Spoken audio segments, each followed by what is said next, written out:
This is all wrong. I shouldn't be up here. I should be back in school on the other side of the ocean. Yet you all come to us young people for hope. How dare you! Boring. Boring. Boring. You got it work. Don't tell us what we're gonna feel. We're trying to solve a problem. Don't tell us what we're gonna feel. I'm not telling you. Because you're in no position to dictate that. That's exactly what you're doing. You're in no position to dictate what we're gonna feel.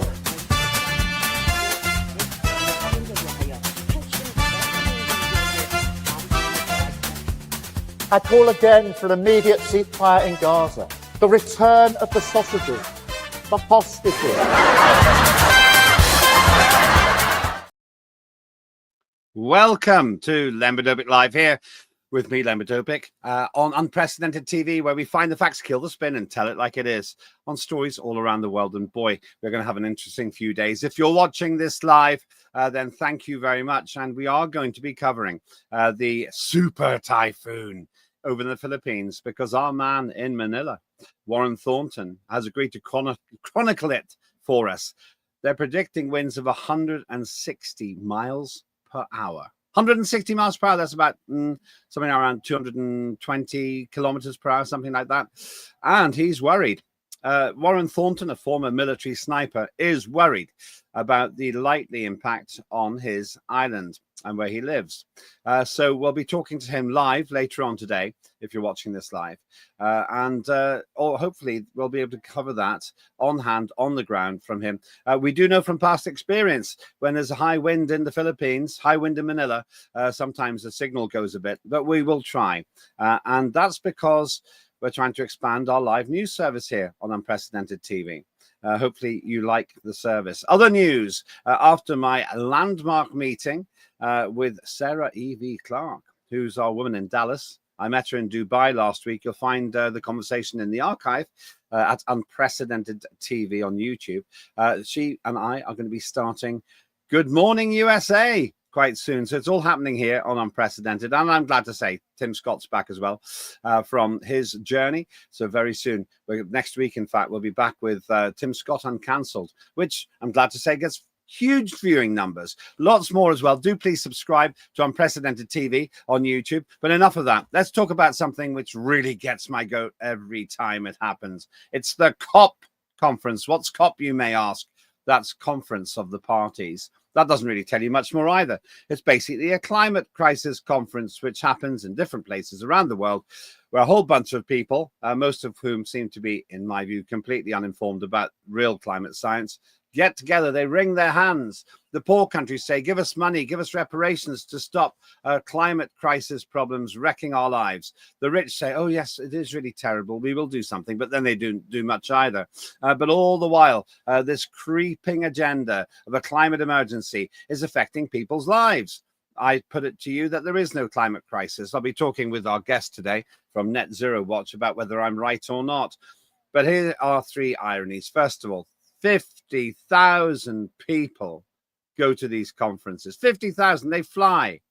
I'll show you some idiocy I found on the internet about how many flying miles is claimed to be created by these flights. It's actually quite embarrassing. I was talking to an AI last night, and I found out the source now, but it's just laughable how out they are, leading me to believe that the AIs are programmed to believe there's a climate emergency. Second thing is, they actually made a road through the rainforest. They chopped down something like 100,000 trees in the rainforest for the sake of the climate conference. Can you see the irony there? The third thing is a whole bunch of people who I don't respect at all are there. People like Sadiq Khan and Keir Starmer, who don't know the first thing about climatology, as far as I can tell, because they talk nonsense. I'll show you one of the stupidest speeches I've ever heard Sadiq Khan make. If you can find some scientific fact in it, then you let me know. But all of that coming up today. Here is my proposition. There is no climate emergency. There can't be because of certain reasons we will discuss in the show today. But worst of all, these 50,000 delegates on their jolly in essentially a rainforest in an area called Belém, I think, in Brazil, are there trying to scrounge money or offering to give money, but nothing really changes about climate. Why? Because we don't control the climate. Nature does. That's my argument. Let's find out what somebody who does this full time talks about this full-time things. It's none other than Harry Wilkinson, who hasn't been on for a while. Harry, good to see you. Good morning.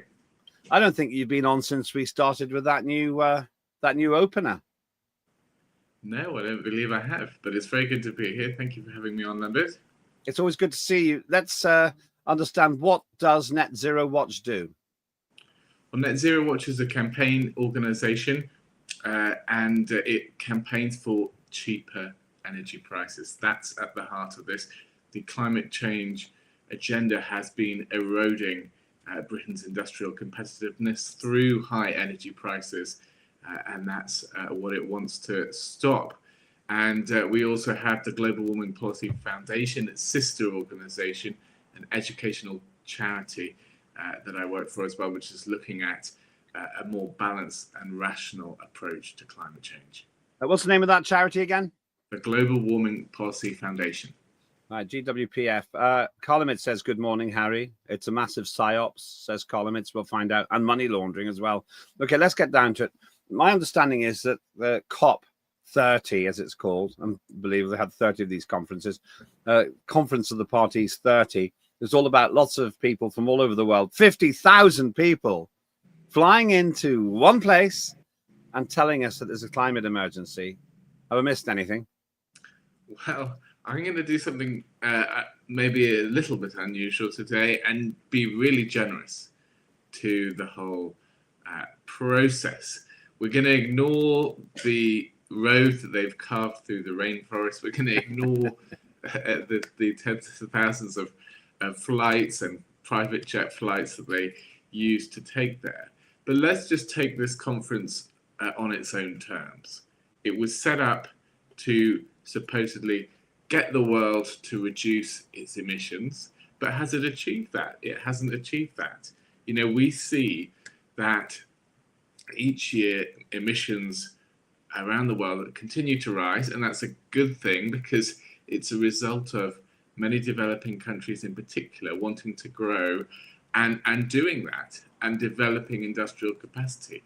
You know, over the last over 20 years that the COP processes have been running, we've seen billions of people lifted out of poverty. And of course, fossil fuel consumption has been essential to that process. So it's not a process that we should be particularly upset about, but the COP process clearly hasn't worked to achieve, you know, even a modest global reduction in emissions, let alone the kind of dramatic reductions that the leaders talk about and want to implement. So I think, you know, we have to ask ourselves, why has it failed? Why has it been such a disaster? And the answer is, of course, because they've adopted such a statist, bureaucratic, top-down approach to this. What they've done is think that they can regulate and tax and subsidize our way out of a problem as in climate change. And they haven't actually gone with the grain of free markets, free people's choices. You know, I think if we had actually gone with something that people wanted to use without compulsion, then we'd be in a very different place right now. Instead, we've subsidized trillions of dollars towards wind and solar energy, which is intermittent, unreliable, expensive. And all that money, you know, think where it could have gone. I mean, if those investments had been in nuclear, for example, you know, we'd be a lot further down the road to decarbonization than we are now. And it's just indicative of a misunderstanding of how innovation works. People weren't paid to use the motor car. You know, that was a technology that people adopted on mobile phones. You know, these were products that, because they were so good, people wanted to use them. And I think that's how anyone with some more sense would approach the decarbonization agenda. If it was something they cared about, develop a product that people want to use that's better than the alternatives. And we unfortunately see this collection of world leaders doesn't seem to understand economic theory. Okay, so essentially what we're saying is that the people, they don't really understand what they're talking about. I'm making a fairly harsh phrase there, but that's what I think. They're talking about these reductions. There's this percentage they go on about. Just before we go into that, though, I just want to talk about. Okay, no, let's stick with that. Can you just put the road to that one? The road to COP30 online discussion events. So they're having online events, reimagining systems, operationalizing finance, new word, adapting to 1.5 degree increase in temperature, delivering solutions. Road. Okay, great. Now, I think this is utter nonsense. Operationalizing finance. Yeah, that's because people think it's a big handout. That's what people in the chat say. Colin says it's money laundering operation. But this adapting to 1.5 degrees. One of the fundamental problems I've got here is, including the British Broadcasting Corporation, which doesn't, it's just abandoned its charter, basically, for impartiality. It just assumes this is a fact because somebody said it. I don't understand why anyone thinks there's this 1.5 Celsius thing that's going to happen. Scientifically, it seems that they're all believing the same blatant lie. I mean, it could happen, but human beings don't have much to do with it. Where does the 1.5 Celsius claim come from? Well, it was fascinating. It actually emerged at the Paris Climate Change Agreement a number of years ago. That one was a COP25, I believe. And the negotiations were going better than usual that year. They were developing an agreement. But then, at the last minute, groups like the small island states, which have been particularly vociferous about limiting the impact of climate change at these conferences, demanded that 2 degrees wasn't enough. That was the original limit that was proposed that the world needed to aim for to restrict global warming to. They thought that wasn't enough, and so they mounted a rearguard action at Paris COP, and they delivered this 1.5 target. But it was completely political. They thought that they needed a more aggressive target, and somehow they got that wording into the agreement. There wasn't anything legally binding at the time, but it was an ambition to limit warming to 1.5. But then since that wording was in there, it's created an impetus to somehow co-opt the science into that political number. And they went away and commissioned a group of scientists to create a report specifically about 1.5. But it's important for people to realize that it has no, science has nothing to do with this number. It's a completely political number. And people who are using it to, as if it has some scientific grounding are completely wrong. Well, that's how it's been treated. I watch the mainstream media so that you don't have to. And all morning I've been listening to, how do we stop climate going above 1.5 Celsius increase? But actually, as you say, there's no science behind it. We'll come back pretty much there in terms of 1.5. So it's not been a particularly successful drive to no, exactly. So they're talking about the past, really. And also it's natural, I think. Now, I want to talk about the conference a bit, and then in the second half of the show, I want to talk about the science. 50,000 delegates are going there, apparently. Problem with mega COPs, 50,000 people all going to this place, a place so oversubscribed that they're having to use cruise ships to house the delegates. Why 50,000 people?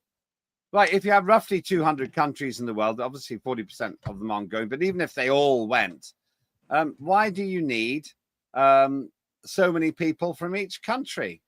It doesn't make any sense to me. It just seems like a jolly, basically. It's a good question. Why is this conference so large? I can only speak to my personal experience when I went to Glasgow, COP26. And, one could tell from being there that this was much broader than the headline political negotiators. There are a huge range of businesses there. There's a huge range of bureaucratic entities and NGOs. And this is a great opportunity for them to network and to meet other people who work in their field, potentially if they're in green businesses to co-opt politicians into promoting their products and services.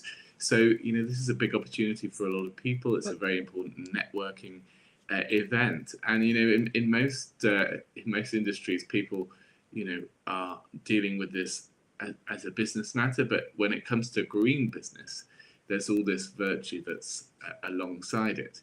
And so I think that shields the public from the reality of the kind of dealings that we have between politicians and businesses that maybe normally we wouldn't think should be allowed, because we think it should be a level playing field.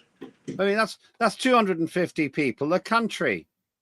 I was at a global conference last week, if you're watching this live, in Dubai, and there were 20 countries represented, and in total there were 50 people, and we did the job. You didn't need 250 people from every country. You just didn't need them. It just sounds like a massive junket to me. And what did 250 people per country, actually it's going to be more than that because a lot of countries aren't represented, but what do hundreds of people find themselves able to do that a delegation of 10 couldn't? Why can't you just have 2,000 people instead of 50,000?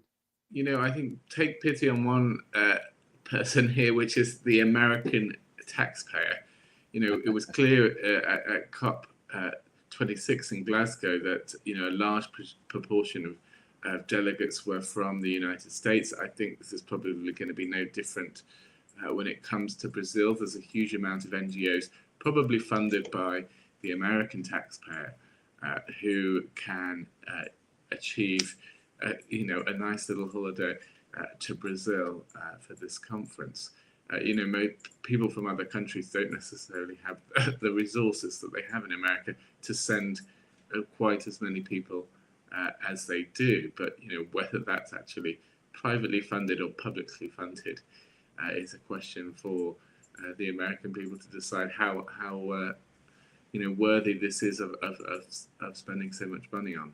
Well, let's have a look at one of the great ironies here, and it's the number of people going, but also a couple of very revealing things. I think there's we've been looking at various aspects of the figures, and I asked AI an AIA overview how many miles have flown to COP 30, and they came up with this figure: delegates to the conference traveled a collective 1,079,000 air miles.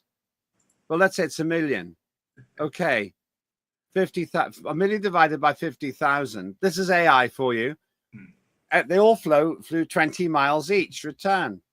So the average flight distance for each of the 50,000 delegates, for that to be right, is 10 miles each way. I think it's worth pointing out that I don't think either you or I think air travel is a bad thing. Flights are necessary to connect people around the world. They're a wonderful thing. But this is a staggering overall impact in terms of CO2, if that is what you're concerned about. So there is a level of hypocrisy that the event organizers don't seem to realize. They say that it's all offset with various measures, but I find it hard to believe that if this didn't happen, as many emissions would enter the atmosphere. My issue here is that the AI seems to be in collusion. I mean, look what it says here. This is my issue. It basically says quite clearly the figure is used to highlight the carbon footprint of the event's attendees. I think carbon dioxide is a good thing, but it's the hypocrisy of it. And also the fact that the AI system, look at the figures here. Delegates to the conference. The AI system says delegates to the conference traveled a collective 1,000,000 miles. That's 20 miles each, because 50,000 times 20 is 1,000,000. Individual politicians ran trips from the UK to Rio de Janeiro, the site of the C40 summit before COP30 were estimated 12,000 miles. That's individuals. The mayor of West Yorkshire flew 5,700 miles. It must have been more. He presumably didn't come back then, because he can't get there and back for that amount of money, for that amount of air miles. I calculate it more like 10,000 return for 50,000 people. That's a very big number. 10,000 times 50,000, as far as I remember, is 500 million. That's 500 million air miles, I think. Somebody else can check that. In fact, somebody check that? I'm pretty sure that's right. I just did that in my head. So AI seems to be loaded here as well. And I'm arguing about the hypocrisy. I don't think CO2 is a problem. You're completely right. I think aviation is a good thing. And then you've got incredible hypocrites. You've got people like Sadiq Khan, for example, who've gone there. We'll get Sadiq Khan up in a minute, I think. And we got a speech from him as well. But yeah, put those figures out again, please, if we can have them. Right. Just one other thing. The mayor of West Yorkshire. What's the mayor of West Yorkshire doing at COP30?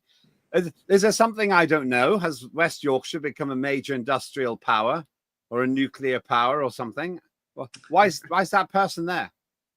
Well, I think we've got to reflect on the fact that politicians around the world clearly think that climate change is a massive problem that they ought to be dealing with. And so, we have to actually get people around to a more sensible approach to this topic.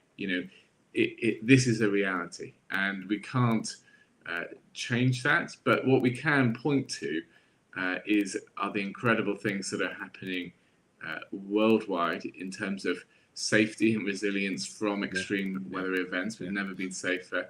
Fewer people are dying from extreme weather events. Nobody knows that. Nobody knows that. People don't know. So we have to communicate that reality.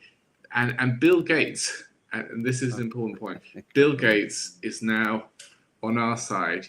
He has acknowledged that this doom and gloom narrative when it comes to climate change is actually stopping us from doing some really important development work when it comes to the world's poorest people in particular. If it comes to powering up desalination plants so people can have access to clean drinking water, building roads in remote parts of the world, these are things that yes would increase emissions but should be done because they improve people's lives. And that's the point that Bill Gates was making, that actually climate change concern was actually stopping us from doing some very sensible things. But he's responsible for resilience rather than just purely mitigation, which is reducing CO2 emissions. But he's responsible for it. He's been going around the world telling people in his private jet, telling people that we shouldn't be making so much CO2. Just one piece of hypocrisy, then go to the break and we'll talk about the science. They knocked down a lot of rainforests to make that road for the climate conference.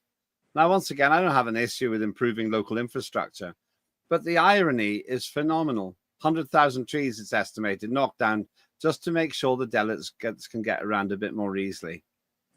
Is it just me, or are these people, am I right in saying that these people are just laughing in our faces?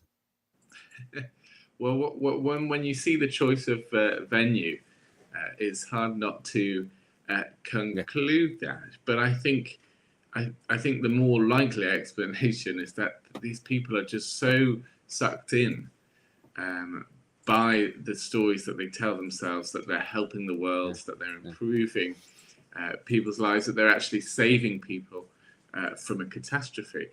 That's how they're seeing these things. And I think that is genuine, that is sincere, but that they just have this huge blind spot as to the actual damage that their own policies are doing, and of how the economy works. Because despite all this effort, despite this hot air from the delegates themselves, despite the repeated negotiations, despite the costs and the taxes that they've imposed on their citizens, the broad thrust of humanity wants to grow, wants to develop, and that's what we're seeing. And they can't stop that progress. And the sooner that they adapt their mindset towards a more pragmatic approach that marries the need for growth and human flourishing alongside protecting from climate change, that the more relevant this conference will become. I mean, Keir Starmer was talking about how the climate consensus is broken. So all this attempted narrative control has clearly not been successful. We'll come back to the science itself after the break. You're watching me, Lembit and Harry, here on Unprecedented TV, talking with Harry Wilkinson from Net Zero Watch about COP30, which I think is a cop out when it comes to climate. We have many other shows here as well.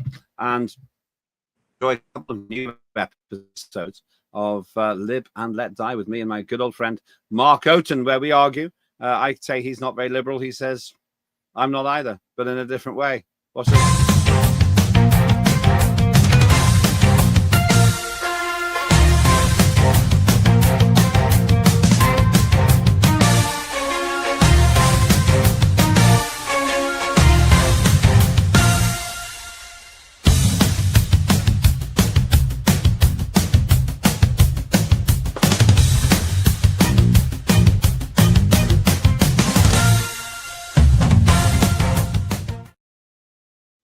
That's one of my favorite shows, of course, because I'm in it.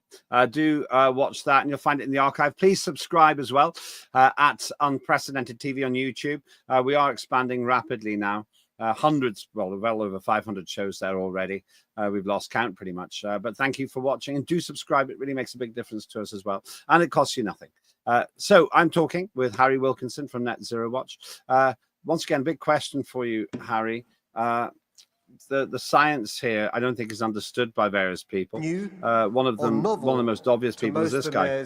In this room, we know that we've long been the climate doers, while too many nation states have been the climate delayers, or indeed climate deniers.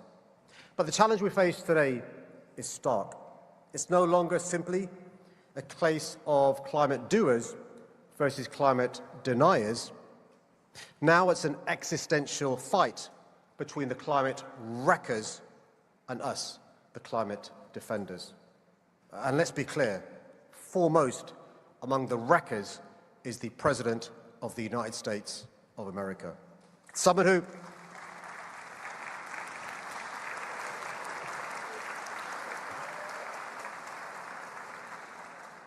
who stood up at the United Nations only a matter of weeks ago and called the climate crisis a scam.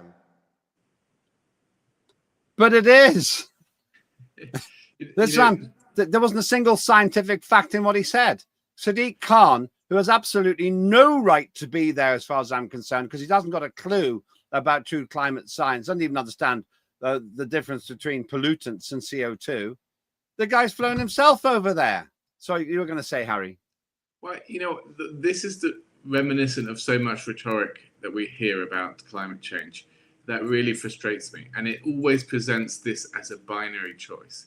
Either you're with us tackling climate change, or you're a delayer, you're a denier, you're just an abominable creature that needs to be stopped. And this has just really prevented us from dealing with climate change in a sensible way. We're not in either a catastrophe or nirvana, and certainly renewables won't lead us to a nirvana. I can tell you that. But this aggressive language has actually pushed the breakdown that Keir Starmer was talking about, the lack of consensus, because we've had these arrogant politicians who have tried to, with their rhetoric, force this agenda without realizing that if the technology isn't there, they can't do anything. If these people were the climate warriors that they think they are, they should be in industry. They should retrain. Let's see Sadiq Khan do a science degree.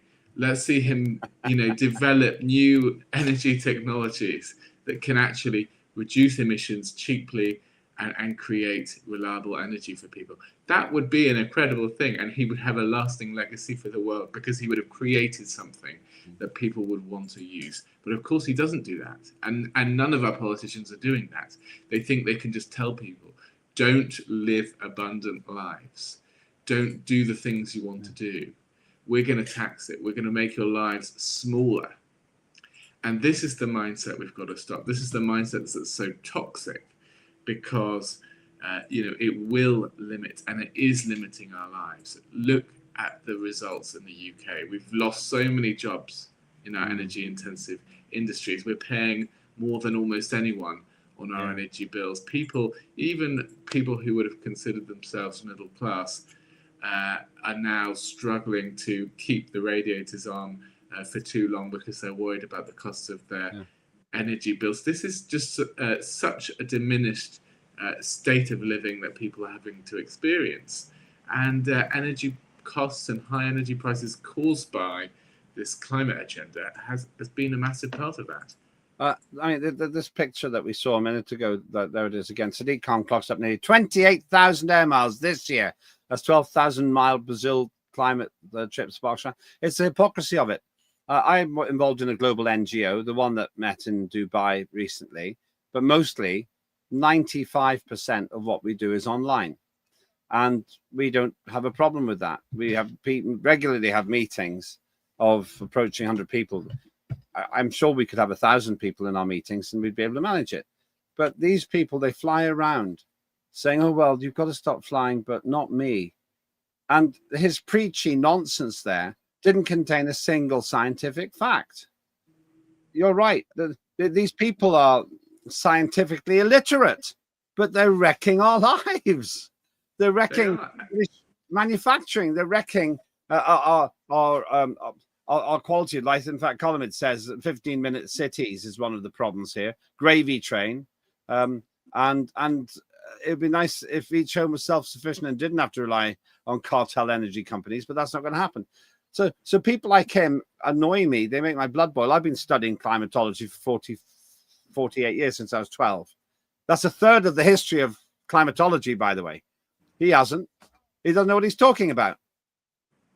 Well, I think we've got to resist this kind of polarization that we see. Sadiq Khan is using this really for personal gain. Yeah. He might not realize it. He might think he's being sincere, but what you're seeing is someone who has a massive political incentive to take a very polarizing, you're with us or you're against us approach.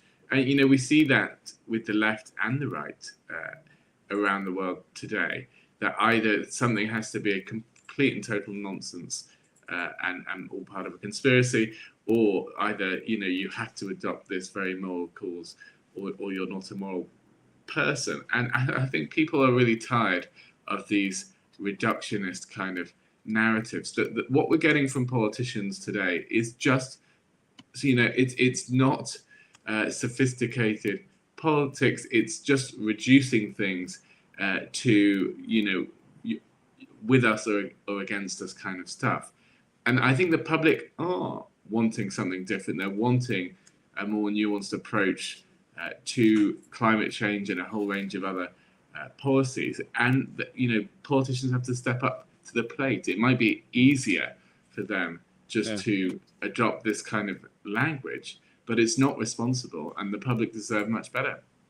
I'm determined to carry on lobbying you live on air on this. One day I want you to say there is no climate crisis. I have to say there's no climate crisis. Okay, I think there is climate change. But yeah, I agree. And it's a threat that we should be looking at. But I don't think it's been you know, assessed fairly. We've been treating it as if it's an existential threat that will lead to this massive catastrophe. That's what I think is so misguided and misrepresentative of the actual science. But I do think that, you know, man-made emissions are increasing the temperature of the planet. You know, there may be other factors as well, natural factors that are influencing the climate that we don't understand as well as we could do. I think the climate is incredibly complex, but certainly this idea of a climate emergency, I just don't think is supported by the data. I go further than you. Don't switch off when you see this graph, folks.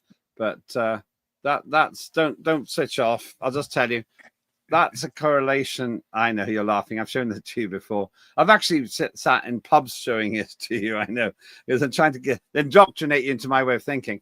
That's a chart of temperature and carbon dioxide. Essentially, I argue there's no correlation. If anything, carbon dioxide levels follow temperature. That's what I would tend to say.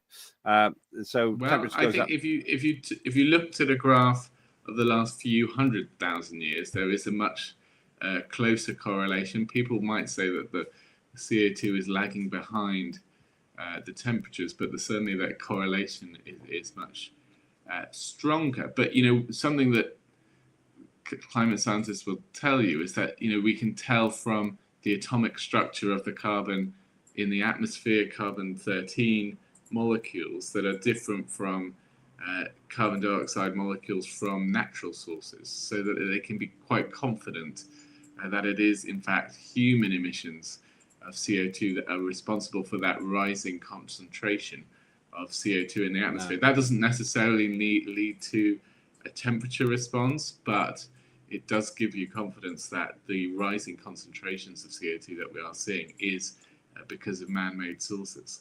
I just have a different view, but I don't want to put off our viewers because this isn't Open University. I will show you one more chart though. Even if that were true, it doesn't matter, because the more carbon dioxide you put in, the less effect it has. That's what happens. If you put a bit of carbon dioxide, I'll translate this into non-numerical terms. If you put a little bit of carbon dioxide in, it makes quite a big difference. A little bit, quite big, just over Celsius, really. But the more you put in, the less effect it has.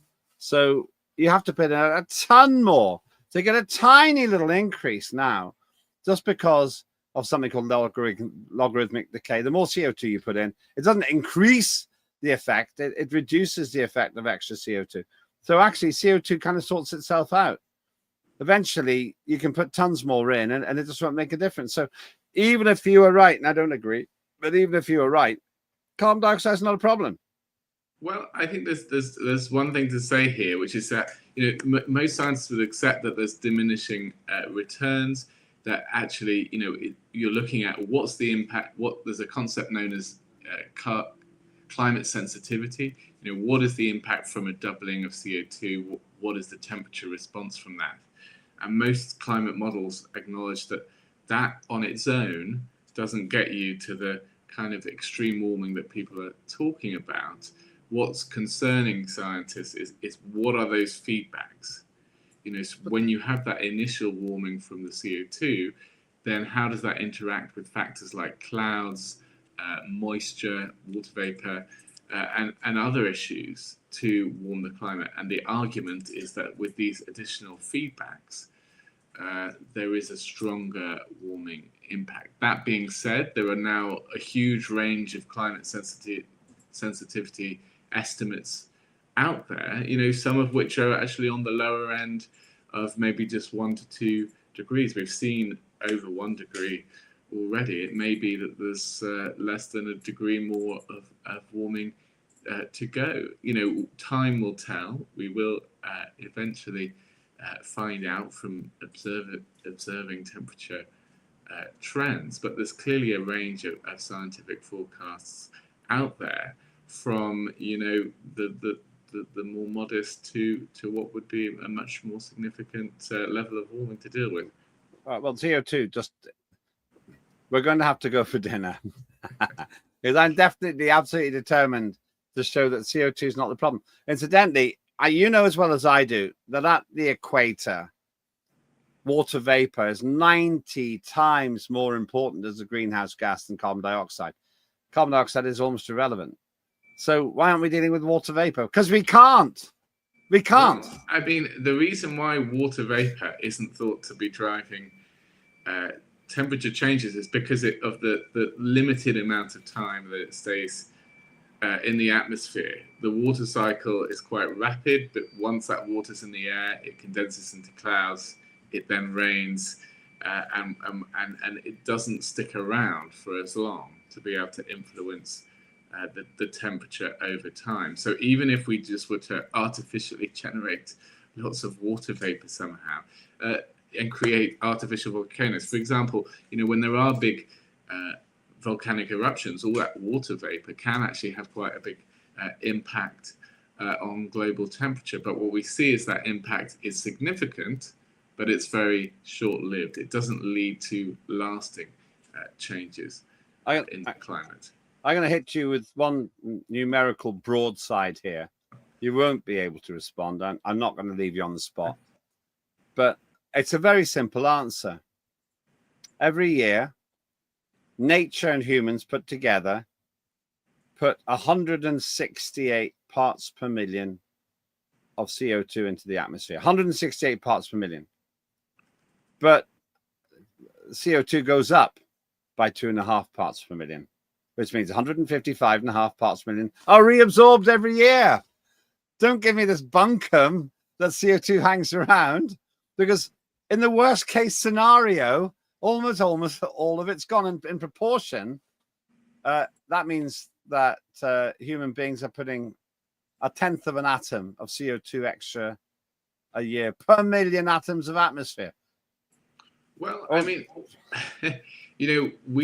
we see that the concentration of CO2 in the atmosphere is increasing. There's the Mauna Loa station in Hawaii, where they have a good record there of the CO2 concentrations in the atmosphere. We can see that it's rising. We know that is man-made.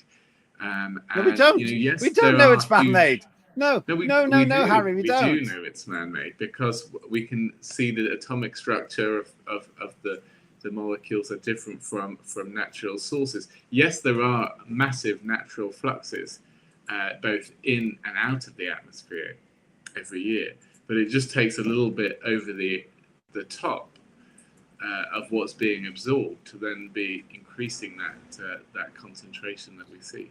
Right, you give me some homework. The main problem I got with the Hawaii station is it's surrounded by sea, and that's where most of the carbon dioxide comes out of. When the sea gets warm, CO2 comes out. But anyway, if you're standing near a chip shop, you can smell fish and chips. I think the same thing. Well, all right, you've given me homework. You give me homework, and that's what I love about proper debate. And I know the argument you're making, but I will have a look on that.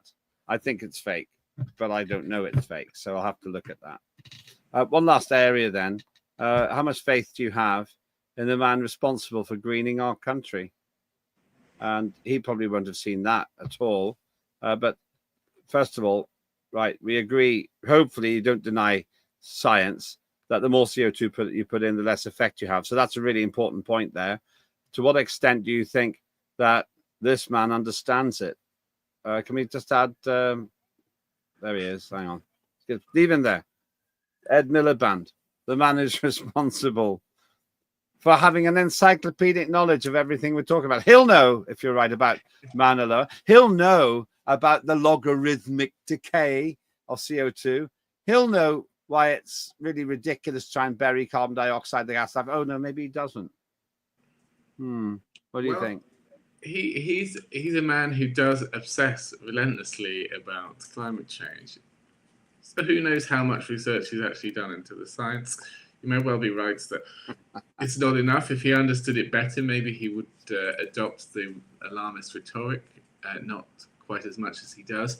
But what I think his most damaging qualities are his embrace of not the climate science material that he seems to repeat. His most problematic beliefs are around energy, because he is energy secretary at the end of the day. His main responsibility is making sure that we have the energy supply facilities that we need to keep the lights on, and he's failing to do that. He's embarking on a plan to replace reliable firm capacity like gas power stations with wind and solar, and he says that renewables are nine times cheaper than gas. This is completely wrong, and his own department puts out numbers that are completely wrong when it comes to comparing the cost of gas-fired electricity with renewables. So, those are the beliefs of Ed Miliband that I'm most concerned about. And he is pushing ahead. I don't know if you've heard of AR7. This is the latest allocation round. It could be the biggest one ever. And if it goes ahead, it will lock in a huge amount of offshore wind for 20 years. He's extended the length of these contracts from 15 years to 20 years. Claire Coutinho has compared this to swapping a 4% variable mortgage with a 10% fix for 20 years. This is a terrible deal for the UK energy bill payers. And I would urge people to go onto the Net Zero Watch website and check out the campaign Stop AR7. they can write to their MP and encourage them to put pressure on Miliband to stop this disastrous auction round. That would mean that we would have to wait a very, very long time to have cheap energy once again. These contracts are 20 years. They put perhaps £20 billion onto energy bill payers over the course of these projects' lifetime. This is a staggering amount of money, a hugely disastrous policy. We have to stop it. So if you're listening, please write to your MP, tell them stop AR7. So much. You give me my homework. I will look up. This is the kind of anorak I am. I will, and I'll enjoy doing it. I'll look up the Hawaii data, and I will look at it scientifically. If you're right, then that's a pretty big deal, because that actually basically recognize. Then I'll have to recognize maybe human beings have a bigger effect than I thought. But I'm not feeling it. But maybe you're right. Maybe that's what's going to happen. As far as I'm concerned, though, the position that you put forward, Net Zero Watch, does seem to be a sincere effort at taking science and economics and trying to put forward. So tell us one more time, where can people find out more about Net Zero Watch? Go to netzerowatch.com and go to our campaign page around AR7. That's allocation round 7. It's the government's proposed new subsidy allocation round for renewables, and it would allocate billions of pounds of your money towards unreliable technologies that would still need to be backed up with fossil fuels. So they require not only investment in themselves, money that comes from us, but also more investments back up, because they don't work all the time. And that's just a fundamental problem that Miliband's sophistry cannot get around. There is one danger, though. If people do look at AR7 on Net Zero Watch, they might be tempted to make a submission to set up some offshore wind farms. Millions of people, because of what you said, might They're get too subsidies. late. They're too late to apply to this round, but maybe the next round. Well, we'll see what happens then. Thank you so much. Thanks for the homework as well. That is Harry Wilkinson from Net Zero Watch. A bit of interesting study for me to do there. Is there evidence from this special place in Hawaii that measures carbon dioxide that indicates that human beings are really causing problem CO2? I don't think so. But at the end of the day, I've got to check the science. That's my creed. Thanks very much for watching. Do please subscribe to Unprecedented TV on YouTube. The more of you subscribe, the more we can do with the station. USA will get its morning show quite soon. And later on today, we're going to get a live report from Warren Thornton, our man in Manila, about the super typhoon, which is heading his way. But once again, thanks to Harry, thanks to the team. More than anything, thanks to you for trusting yourself to think for yourself. We're here all day, every day, most of the time, and you'll find the archive too. I'm Lembit and Harry. That was Lembit and Harry Live here on Unprecedented TV. Have a good day, especially if you're in Manila.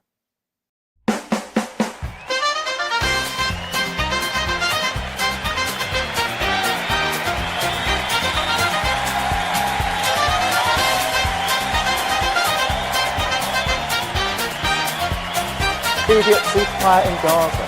The return of the sausages.